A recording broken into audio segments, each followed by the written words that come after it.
Igualmente, esta sí la profecía que el Señor hizo de un Salvador en Génesis capítulo 3, el verso 15. Hemos venido diciendo, según esas escrituras, que Israel, la nación de Israel, tiene promesas de parte de Dios, que Dios ha de cumplirle en su tiempo. En su tiempo. Amén. Y que habiéndose ido la iglesia de la tierra, porque ya, solo para recordar, la iglesia se fue desde el capítulo 4. Amén.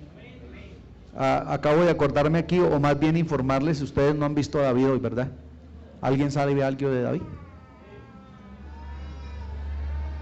¿Sería que vino el Señor y se lo llevó a él solo? No, David está predicando en una iglesia hoy, en escuela dominical. Está en la iglesia de Santa Catalina o Visión de Colombia, algunos lo conocen como Visión de Colombia. Ese barrio se llama, tiene otro nombre viejo. No, tiene un nombre, bueno, lo conocen más por otro nombre. Estuvimos con David hace 8 días en una reunión con todos los pastores de aquí del sector, y estuvimos 3 horas de escatología. Amén. Y estábamos analizando todo esto, y entonces es bueno que nos ubiquemos porque hay desconocimiento en esto.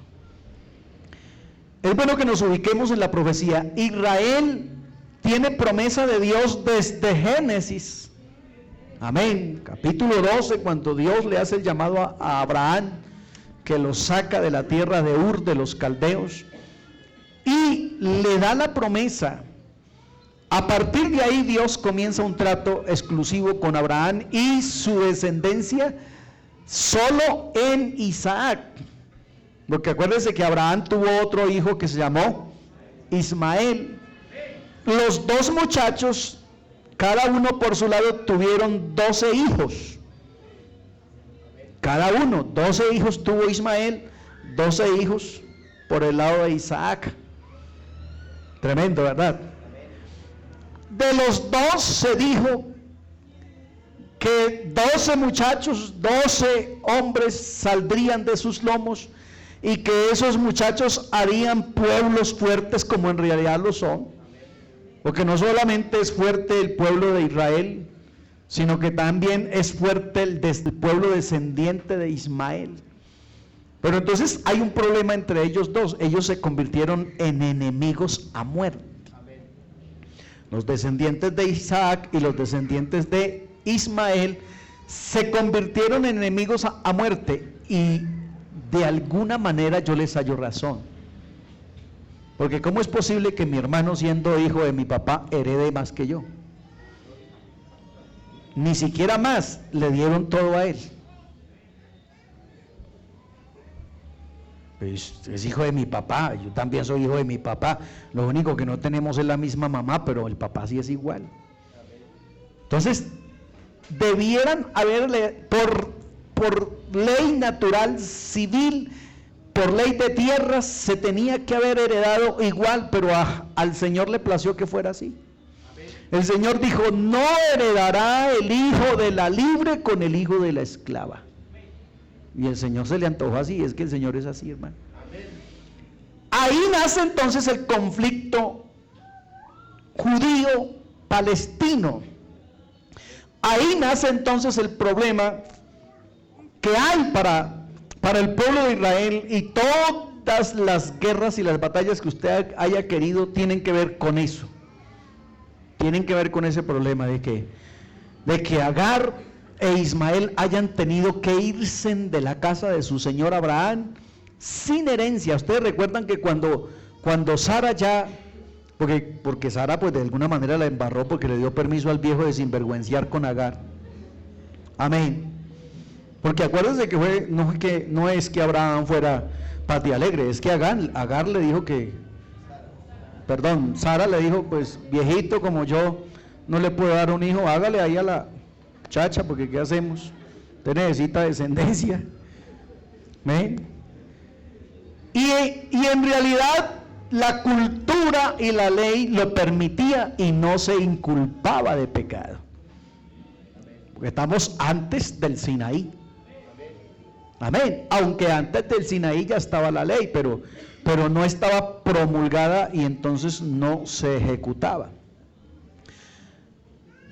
Abraham entonces toma a Agar, queda embarazada, nace Ismael, pero cuando Sara ya tiene su hijo,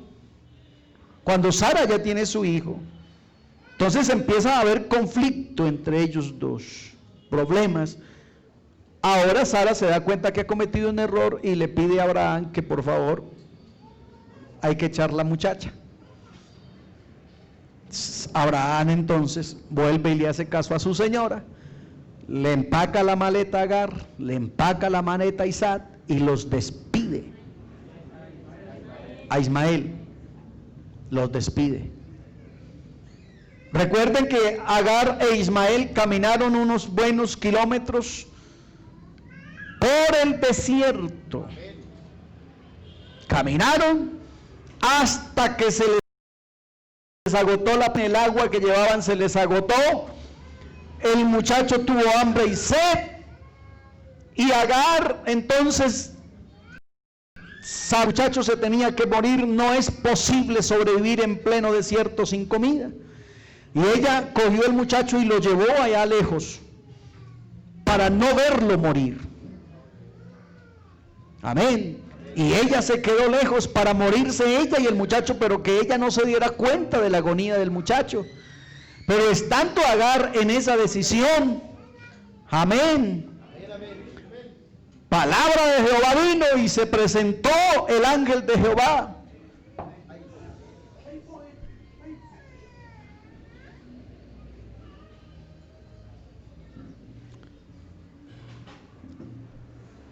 Aleluya. Se presentó el ángel de Jehová, habló con Agar y le preguntó: ¿qué estás haciendo aquí? ¿Por qué estás ahí desconsolada? Y ella le dice: se ha acabado la provisión y nos tenemos que dejar morir, y por eso he puesto el muchacho allá, para no ver la agonía, para no sentir el dolor que se siente ver morir el hijo. Pero él entonces viene ahí la palabra, la promesa, la profecía, y le dice: no, señora, yo tengo propósitos con su hijo. Dicho de otra manera, escúcheme esto, porque es que a veces a esto uno tiene que ponerle mucho cuidado, porque a veces uno no entiende por qué Dios hace las cosas, y hay cosas de Dios que son casi como ilógicas. Dicho de otra manera, quien le ha puesto todo el tiempo el chuzo al pueblo y quien ha puesto esa partecita de agonía ahí que lo esté chuzando es el mismo Dios. Amén. El mismo. Entonces le dice: no, señora, mire ahí, ve ahí. Y Agar volteó a mirar y ahí había una fuente. No la había visto. Porque las cosas solo se ven por revelación de Dios. Cuando las cosas son de Dios, se ven por revelación. Amén. Por eso usted no se preocupe cuando usted le habla y le habla a la gente y no entiende, déjelo que por revelación entenderá tarde que temprano. Amén. Nosotros a veces nos desesperamos, pero es que le he dicho y le he dicho y le he dicho y no se arrepiente. Es que las cosas de Dios solo se entienden por revelación de Dios y se ven cuando Él las muestra. Agar estaba ahí del lado del pozo y no lo había visto. Solo lo vio cuando vino palabra de Jehová y le dijo: levántate, dale de beber al muchacho. ¿Y de dónde? Mira el pozo ahí. Amén. Y le dijo: del lomo de ese muchacho saldrán 12 príncipes que van a ser grandes y que van a llenar la tierra y que van a tener muchísima descendencia. Amén. Créalo usted o no lo crea, eso también son promesas de Dios. Para hacerle la vida imposible al otro, pero amén, son cosas de Dios que uno a veces ni las entiende ni se mate tratando de entenderlas, porque ¿quién entenderá lo profundo de Dios? ¿Quién le dirá a él, qué haces? Señor había podido decir, bueno, voy a quitarle aquí el clavo a esta gente, dejémoslos que se mueran de hambre y listo. Y Agar había pasado a la historia, e Ismael también, pero ahí están. Ahí está el pueblo árabe, ahí está chuzándole cada día a Israel. Pero entonces ya aquí Zacarías capítulo 12, 13, 14, viene entonces la definitiva liberación del pueblo de Israel. Por eso decía, en el capítulo que estamos leyendo, capítulo 12, el verso 10, escúcheme, versículo clave, el eje para entender Apocalipsis 12. Y derramaré sobre la casa de David y sobre los moradores de Jerusalén espíritu de gracia. ¿Le suena esa palabra gracia?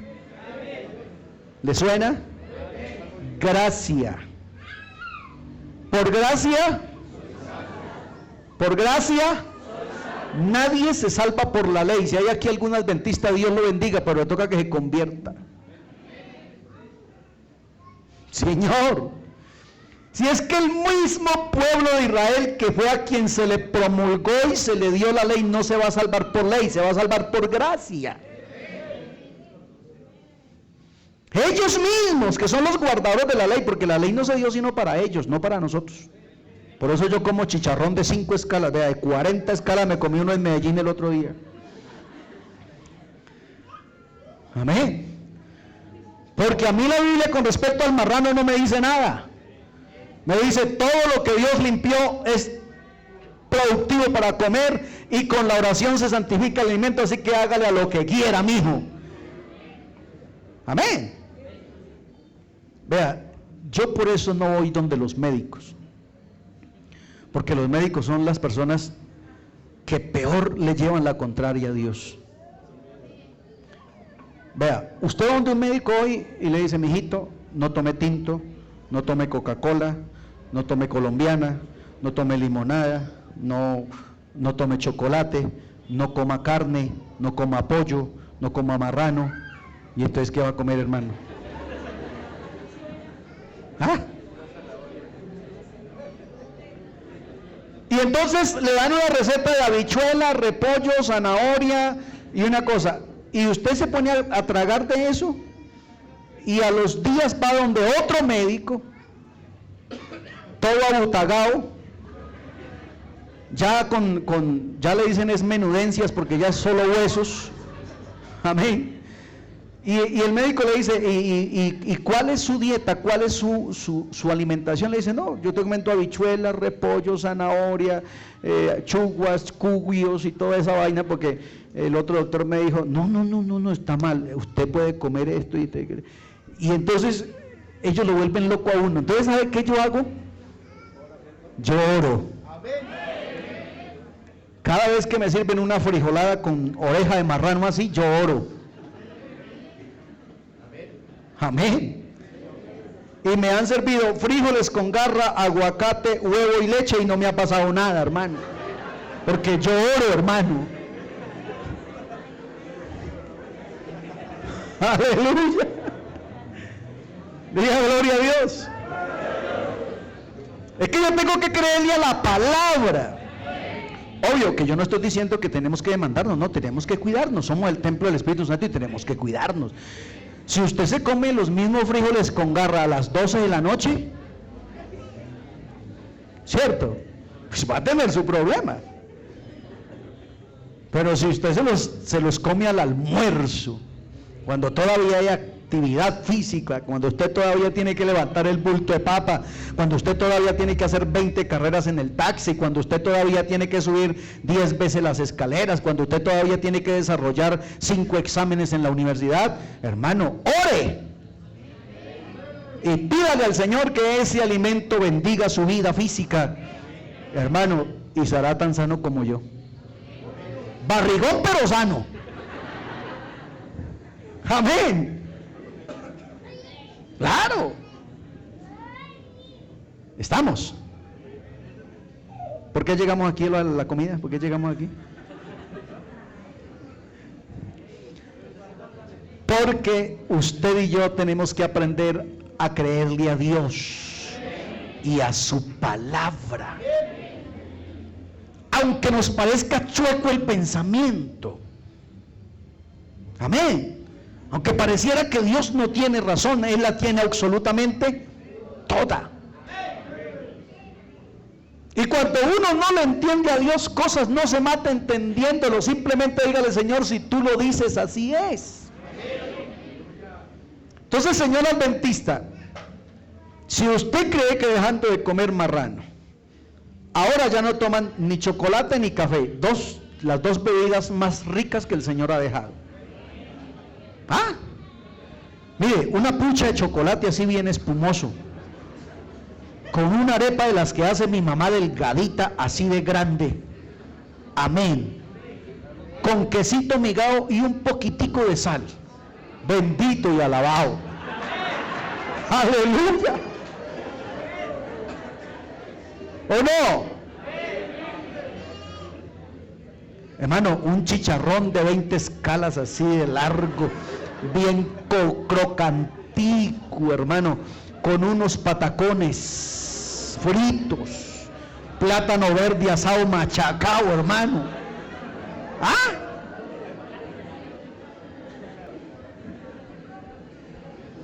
Si el Señor lo dejó ahí es porque Él sabía que sería de bendición para mi vida física. Claro, si usted come chicharrón todos los días, pues eso ya es otra cosa. ¿Ya?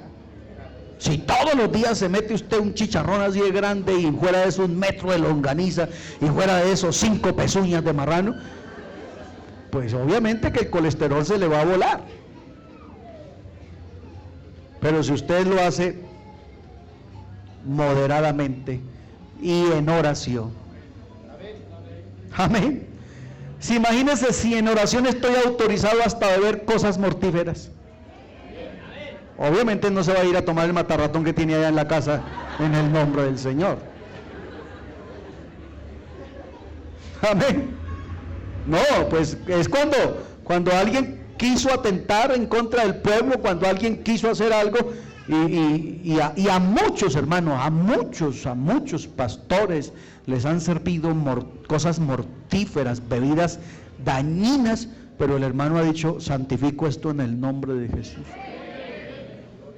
Yo personalmente conozco el testimonio de un pastor que una bruja, la peor bruja del pueblo, que hay hartas, amén, le dio, y eso no se demoraba sino 30, 40 minutos para que el hombre estirara la pata.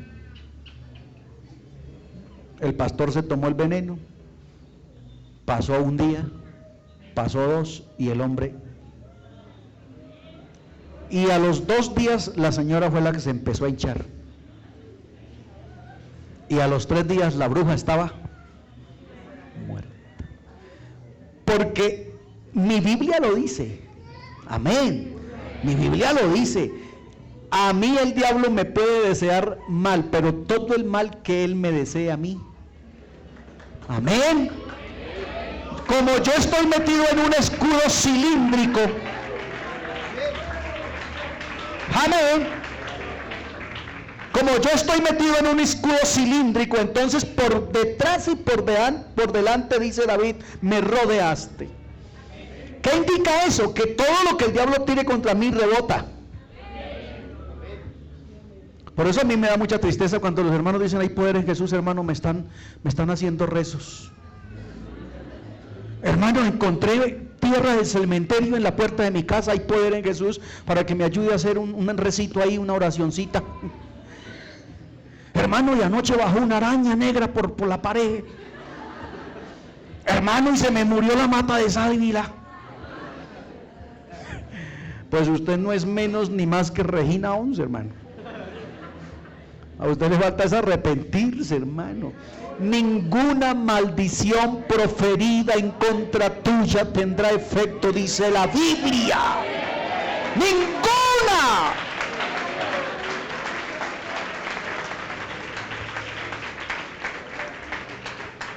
¿Está conmigo? Entonces volvemos al texto. Y derramaré sobre la casa de Israel, sobre la casa de David y sobre los moradores de Jerusalén espíritu de gracia. gracia, no desgracia, de gracia. Porque repito, todo el que quiera salvarse, escúcheme, todo el que quiera salvarse, solo hay un método salvífico y se llama: por gracia sois salvos.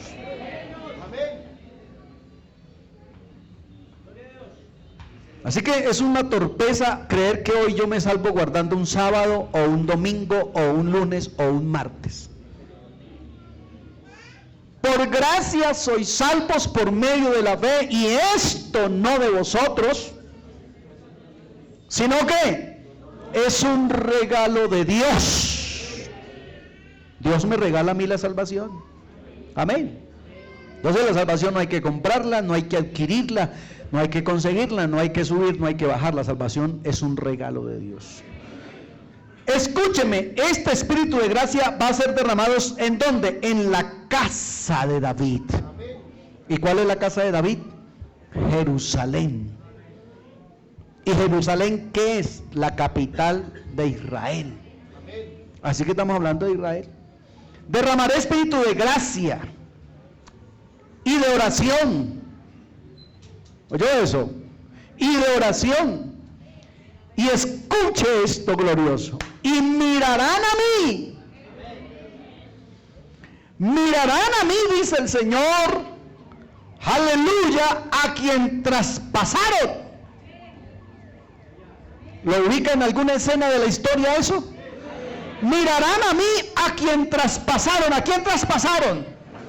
Ese traspasaron implica el acto vicario de Jesús en la cruz del Calvario. Porque era el pueblo judío enardecido el que gritó en la casa, en la ventana de Pilato, en la ventana de los gobernantes del pueblo: crucifíquenlo. Mirarán a mí a quien traspasaron y llorarán como se llora por hijo unigénito, afligiéndose por él como se aflige por el unigénito. Entre nuestra cultura, el hijo mayor sí tiene alguna importancia, pero no como la tenía para ellos allá. Para ellos allá el hijo mayor, hermano, era casi una deidad, casi un dios. Por eso fue que el castigo que ablandó, que aflojó, que hizo que definitivamente fue la muerte de los primogénitos en Egipto. Amén. El Señor le mandó las moscas y consiguieron matamoscas, y ahí salió el Baigón y el Ray, toda esa vaina, y Faraón las combatió, y la de plagas, y entonces consiguieron aplastarranas y todo eso, y la de piojo, y entonces salió lo que vende el hermano de Voz a los Olivos. Amén. ¿Sí? Y el hombre le sacó la contra a cada plaga que Dios le mandó, pero entonces el Señor dijo: bueno, está bien, entonces vamos a tocarlos en donde les duele. Y se murió el primogénito de la casa, pero también se murió el primogénito de la vaca y de la bestia y de la oveja y de todo el primogénito. Aleluya. Y ahí sí que hacer. Nuestro Dios definitivamente, hermano, está fuera de combate. Amén. En aquel día habrá gran llanto. ¿En dónde? En Jerusalén, como el llanto de Adranimón en el valle del Megido. Y la tierra lamentará cada linaje por su parte. Y pasamos aquí entonces al verso 3 del 14, y dice: después saldrá Jehová y peleará contra aquellas naciones como peleó en el día de la batalla. Mire que aquí Israel ya ha tomado una decisión, porque acuérdense que la mujer está embarazada, está encinta. ¿Ya? La mujer de Apocalipsis capítulo 12 está encinta, pero no solamente está embarazada, sino que ya está en los días del alumbramiento, porque dice ahí que tiene dolores de parto. O sea, está a punto de dar a luz. Esos dolores del alumbramiento implica lo que le va a costar al pueblo de Israel confesar que Jesucristo es Dios manifestado en carne. En realidad a nosotros, ¿qué nos costó? Dejar la cerveza, dejar el cigarrillo, dejar la moda, el baile, los que bailaban. A otros nos ha costado creer. Yo, gracias a Dios, pues como no estuve allá, pues creí y listo. Pero a ellos sí les va a costar dolores de parto. Yo no sé qué será eso, pero lo que yo he oído es que eso duele mucho. Amén. Porque cada vez que Dios ha querido dramatizar y decir algo que duele, siempre lo compara con los dolores de parto. Y debe haber aquí alguna mujer que me diga que eso duele mucho. Todas cobardes. Aleluya. Amén. A Israel le va a doler. ¿Pero por qué le va a doler? Porque Israel endureció su corazón. A ellos no les tenía que haber dolido ni les tenía que haber costado tanto. Porque ese a lo suyo vino. Hermano, esa era la salvación más grande y más fácil de recibir. A lo suyo vino. Es que mire, a nosotros nos tocó creer por fe. Creo que es el mayor esfuerzo que hemos tenido que hacer. Porque es que no es fácil creer en lo que no se ve. De pronto ese es el mayor esfuerzo intelectual que tenemos que hacer, creer por fe. No hemos visto nada, nos han contado y hemos experimentado sí su gracia y su misericordia, pero es que a ellos la salvación estaba en persona. La persona del Señor Jesucristo caminó con ellos, comió con ellos. A Pedro y a los discípulos les asó pescado. Amén. La salvación estaba por ahí, andaba la salvación con ellos, entre ellos, y les hizo todos los milagros que quisieron. Esa era la salvación más dulce y más grata y más fácil de creer y de aceptar, pero a los suyos vino y los suyos no le recibieron. Y por esa dureza de corazón es que ahora les va a costar dolores, porque no lo aceptaron allá. Ahora les toca aquí, pero con angustia, porque no tienen sino nada más, sino 200 millones de soldados armados hasta las cachas para quitárselos de encima.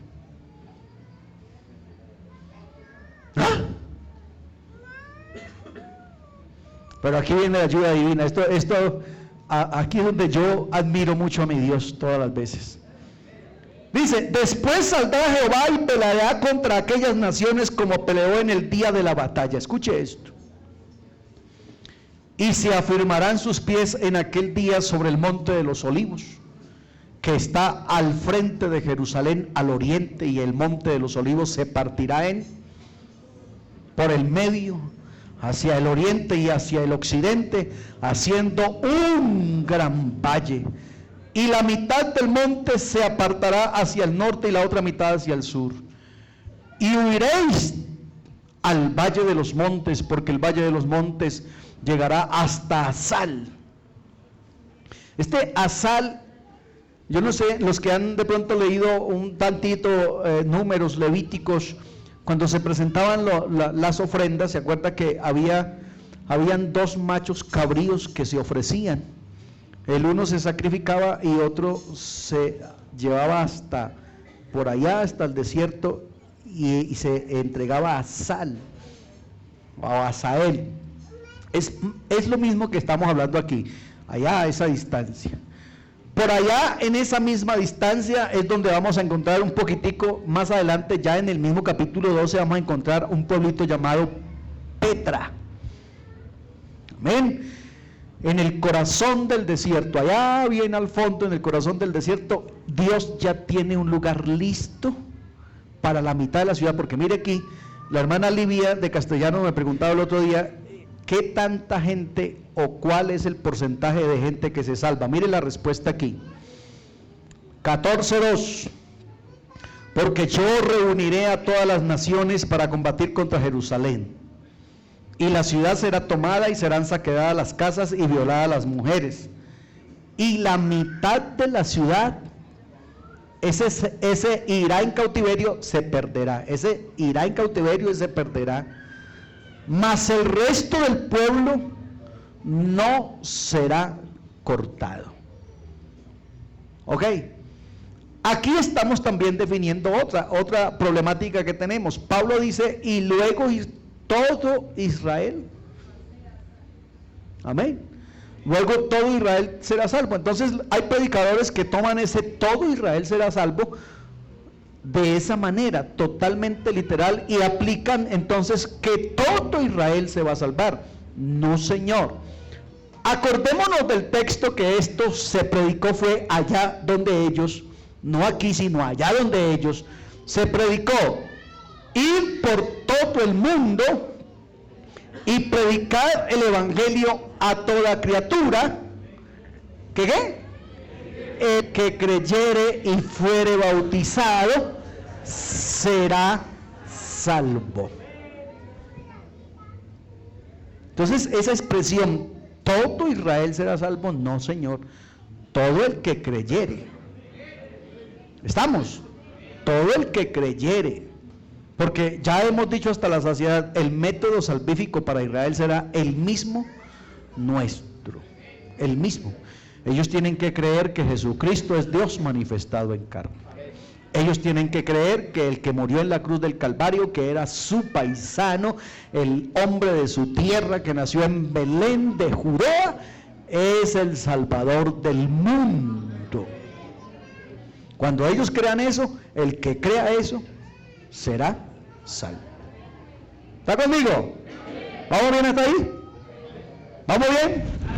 ¿Alguna pregunta?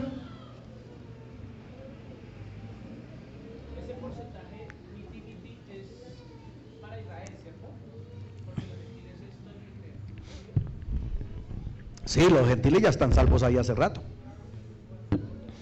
Ahora, la mitad y la mitad, tampoco vamos a decir que son 6 millones y que 3 se salvaron y se condenaron. Realmente esa mitad se está refiriendo a un remanente, a un grupo de gente. ¿Ya? Todas las épocas, en todos los tiempos, Dios se ha reservado un remanente. En el tiempo de Noé, ¿cuántos? ¿Cuántos? 8. En el tiempo de Elías, ¿cuántos? ¿Cuántos?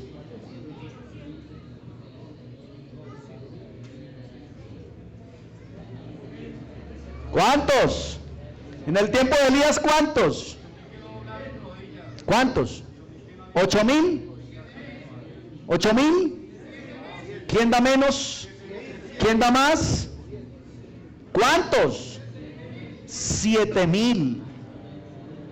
7,000. Acuérdense que el 7 tiene que ver mucho con esto de Dios. Elías dijo, solo yo he quedado. Solo yo he quedado. Porque los demás todos se corrompieron. Y el Señor le dijo, Señor, me he reservado un remanente. Hay 7,000 que no han doblado rodilla. En Babilonia, ¿cuántos?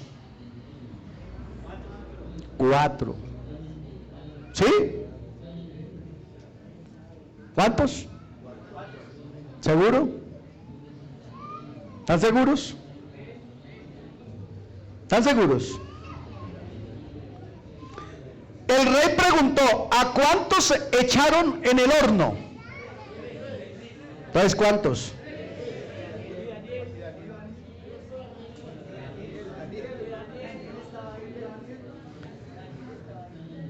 Escúcheme. ¿A cuántos echaron ustedes al horno?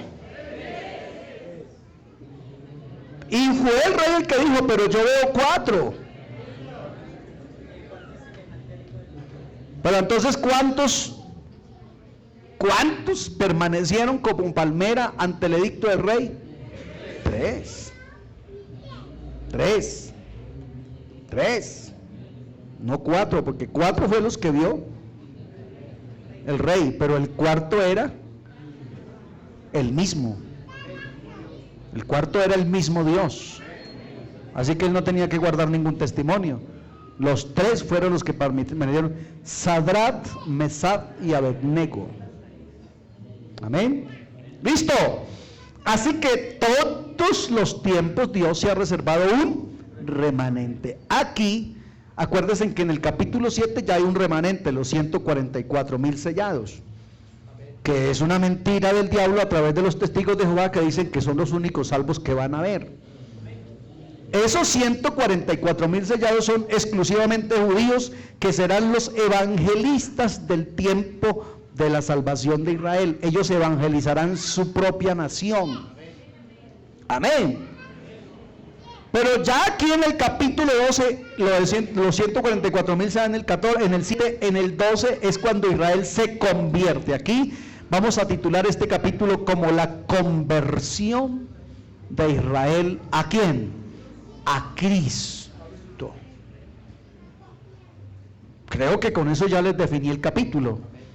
El capítulo 12 habla de la conversión de Israel a Cristo.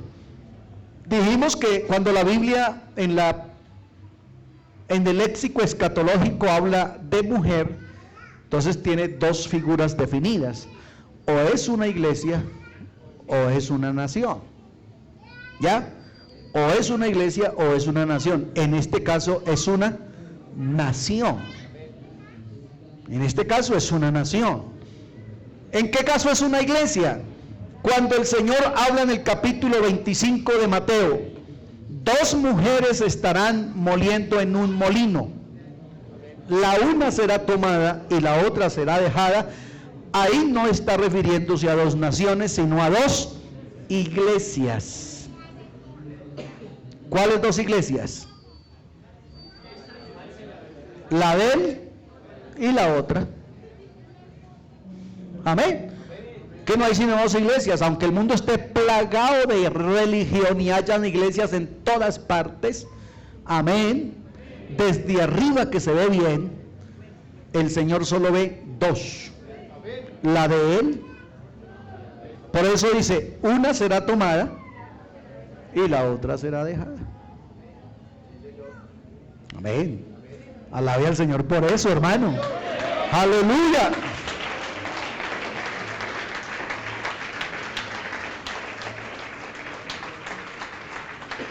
¿En qué caso una mujer en religión? Capítulo 17 y 18 de Apocalipsis, la mujer escarlata. Esa mujer ahí representa un sistema político, religioso y económico, pero el fuerte es religión. Amén. Entonces, cuando habla de mujer, habla o de iglesia o de nación. En este caso está hablando de una nación que está embarazada y que decide creer que Jesucristo, el de la cruz del Calvario, es el Salvador del mundo, lo concibe y lo confiesa, que es lo que Israel no ha podido hacer. Ellos no han podido confesar que Jesucristo es el Salvador del mundo, pero ellos en un determinado momento van a decir: creemos que Jesucristo es Dios manifestado en carne. Y entonces aquí Zacarías toma fuerza, aleluya. Pondré espíritu de gracia y de oración y mirarán a mí, dice el Señor, a quien traspasaron. Mire esa profecía tremenda de Zacarías. Ya el Señor se da por traspasado, pero todavía estamos en Zacarías, 400 años antes de Mateo. Amén. Porque Dios es exacto, hermano. Dios es exacto en su palabra, y por eso un día la palabra del Señor se expresó de la siguiente manera: el cielo y la tierra pasarán, mas mi palabra no pasará. Una alabanza al Señor. ¿Vamos bien? ¿Listo?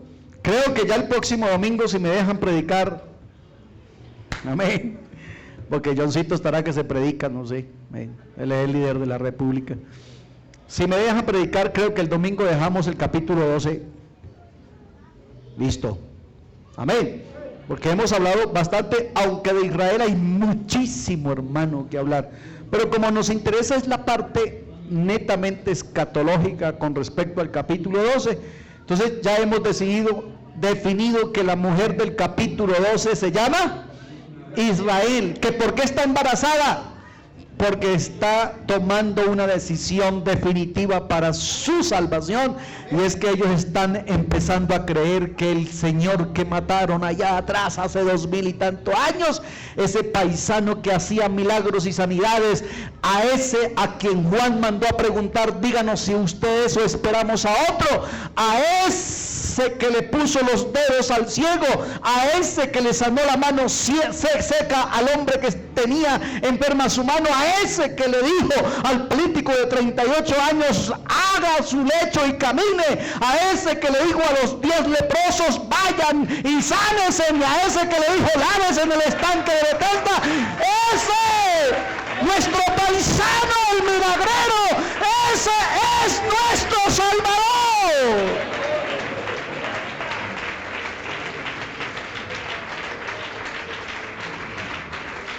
Amén.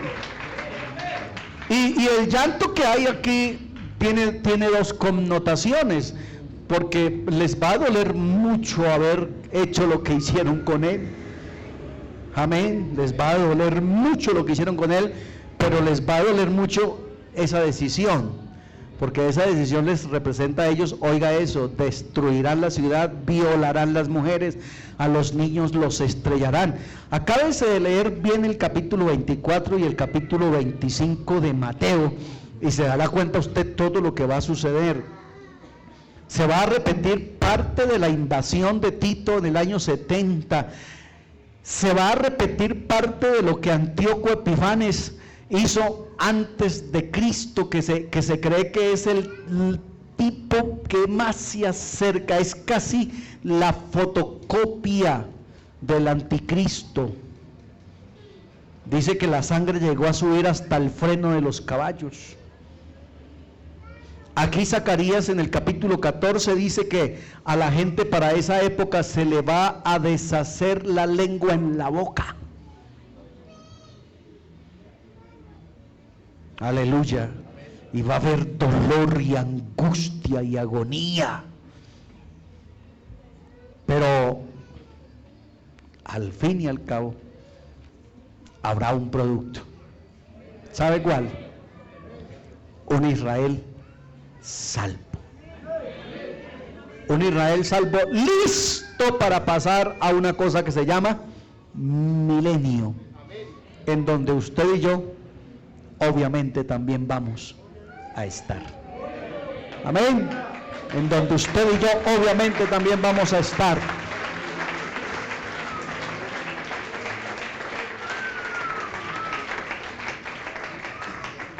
El milenio por eso no será antes de la conversión de Israel, tiene que ser después,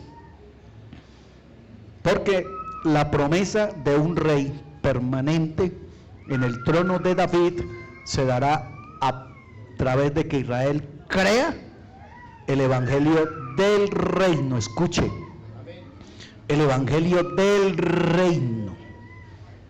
Amén. El evangelio del reino, que es lo que comenzó a predicar Jesucristo. Por eso les dijo, arrepentíos y creed en el evangelio, porque el reino.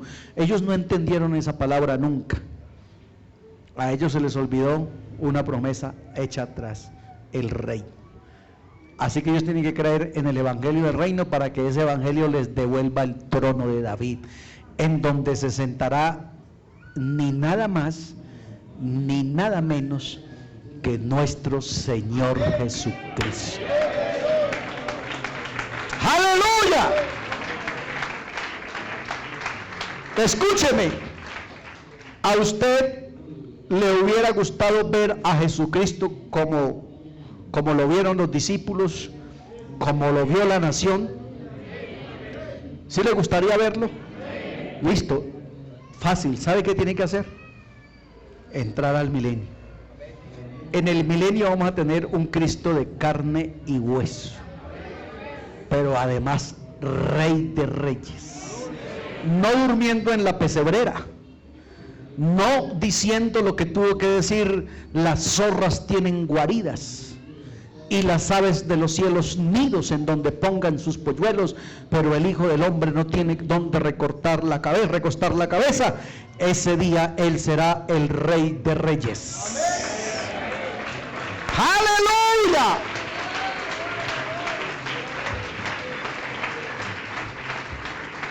Para que se cumpla lo que Pablo dice, le veremos talito como Él es, talito así como Él es, y usted lo va a poder ir a saludar: mi Rey, buenos días, Dios lo bendiga. Amén. Ok, así que teniendo esta esperanza bienaventurada, el que la tiene en Él se purifica así como Él es puro, para que cuando suene la final trompeta, la oigamos. Porque solo el que la oiga, profesión a chorro, saldrá para arriba, hermano. El que no la oiga se quedará ahí anclado, así haya pagado diezmos 50 años en esta iglesia, pero si no oye la trompeta, ahí queda ahí, y no le devolvemos los diezmos. Aleluya. Uno condenado habiendo pagado diezmos 50 años, no, eso es mucha desgracia, hermano. ¿Sabe qué tiene que hacer? Aparte de pagar diezmos y dar ofrendas, ser fiel. Que permanezca esa cintilla en oro aquí en su frontal: santidad a Jehová. Amén. Bueno, prepárese porque Cristo viene pronto. Yo comienzo esta semana creyendo que el Señor viene. Usted. Yo comienzo esta semana creyendo que el Señor puede venir esta semana. No tengo ni la más mínima ilusión en la escuela dominical del domingo. Por mí que el Señor venga ya. Aleluya. Aleluya. Aleluya. Aleluya. Mi esperanza está puesta en Él. Y para eso me estoy preparando, para irme con Jesús. ¿Alguien se quiere ir con Él? Lo único que me duele es las personas que ya queremos tanto aquí en esta iglesia, que ya vienen días, meses y algunos ya hasta años viniendo a esta iglesia, pero que no han querido decidir por salvación. Pero les tengo una buena noticia: hoy pudiera ser. Si usted decide salvarse hoy, hermano, está por dentro. A alguien le gustaría tomar su decisión hoy. Yo no lo estoy asustando, no. Si usted quiere quedarse ahí, quédese ahí, es problema suyo. No, yo le estoy brindando una oportunidad porque sé que la hay una oportunidad de gracia. Pondré espíritu de gracia. Yo le oro a mi Dios y le pido que en esta mañana le ponga espíritu de gracia a alguien en el corazón. Y que aunque haya muchas cosas que todavía no entiendas, no importa, el Señor se las va a hacer entender aquí. Yo quiero orar por alguien que se quiera salvar hoy. Véngase para acá. Esto es para valientes, hermanos. Véngase para acá. Sálvese ahora. Sálvese en el nombre de Jesús.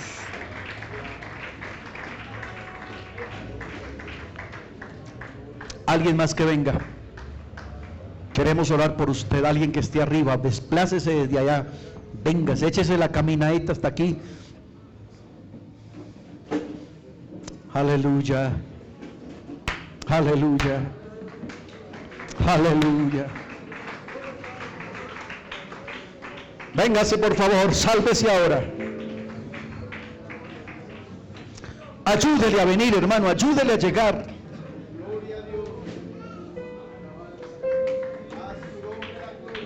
Oh, aleluya. Oh, aleluya.